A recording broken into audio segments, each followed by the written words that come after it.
Namaste students, myself JB and Dr. Arun Kumar Singh, Faculty of Education and Mythology, Jyoti Vidyapeeth Women's University, Jaipur. I welcome to all of you. In my digital class, am at first semester, we will discuss the topic highlights of National Curriculum Framework 2005. What is NCF, National Curriculum Framework? It is a documents seek to provide a framework within which teachers and schools can choose and plan experience that they think children should have. It addresses four issues such as educational purpose, education experience, organization of experience, and assessing learners. Okay, it differs from curriculum and syllabus. It is only suggestive and provides guidelines of on different aspects of education. NCF came in 1975, 1988, 2000 and 2005. Earlier, national curriculum frameworks were based behaviorist psychologists, but NCF 2005 based on constructivist. All the states also develops SCF, State Curriculum Framework, in line with National Curriculum Framework. Why NCF? NCF as means of involve, evolving a national system of education capable of responding to India's diversity of geographical and cultural milieux while ensuring common core of values along with academic components to make school education comparable across the country in qualitative terms and also making it as means of ensuring national integration without compromising on the country pluralistic characters. Why NCF 2005? To remove ills of present school education, inflexibility of school practice, learning becomes a isolated activities than life. School discouraging creative thinkings, neglecting whole personality of child and neglecting present of child for future. Development of NCF 2005 National Steering Committee was set up under chairmanship of Professor S. Pal and 21 national focus groups. National focus groups are aims of education, teaching engineering, teaching science, SST and mathematics, educational technology, etc. Finally discussed and passed in CABE on 7th September 2005.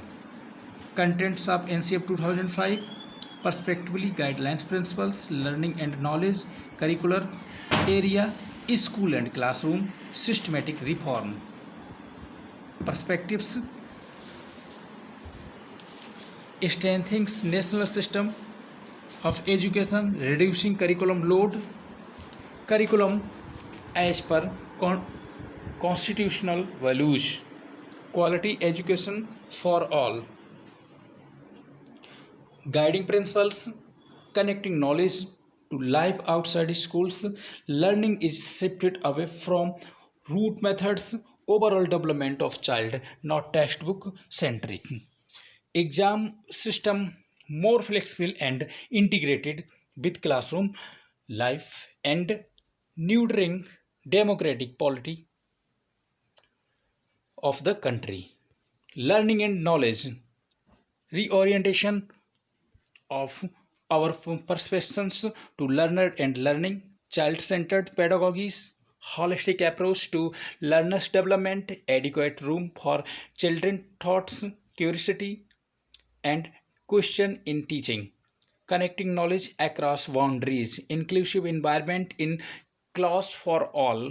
Okay, and learners engagements, experience making and doing, experimenting, readings, discussion, asking, listening, thinking, and reflecting, expressing oneself, teaching for constructions of knowledge, learner actively constructs their own knowledge by connecting new ideas to existing ideas on basis of material activities presented to them.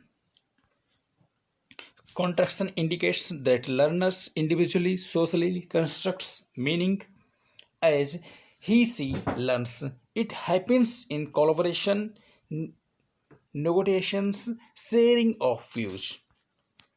Role of teacher is to facilitates, provides material activities and coordinates. It can be done by allowing students to ask questions, answers in on words, intelligence, guessing, asking students to ask guidelines by listening answers. Critical pedagogies, opportunity to reflect critically on issues to, in terms of their political, social, economics, and moral aspects by open discussions and encouraging and recognizing multiple views. Circular areas, implementations of three language formula, multilingual education, teaching maths is to develop thinkings and reasoning, to visualizing abstractions and formulate and solve problems. Teaching of science is to enable learners to acquire methods and process that will nurture thinking process, curiosity and creativity. Social science to be considered from disciplinary perspectives while emphasizing integrated approaches. Art and heritage crafts and health and physical education to form critical components of school curriculum. Education for peace permeates the entire school life, come classroom environments, school management, etc. Okay, assessment integral part of the learning process and benefits both learners and teacher by giving credible feedbacks. Purpose is to enhance quality of teaching and learnings. Assessment is to be continuous and internal or school based. School and classroom environments. School environment colorful, friendly, and peaceful, with lots of open space offering with animals, plants, flowers, trees, and toys. Okay. Democratic classroom practice, participation of community members, participations of all learners in class works, and policy of inclusions to be followed. Textbooks carefully written and designed, professionally edited and tested, offering not merely factual informations but interactive space for children's thinking for multiple textbooks. Systematic reforms, evolving common school systems, teaching as professional activities, reflective practice, and locally planned flexible school calendars and timetables. Okay, thank you.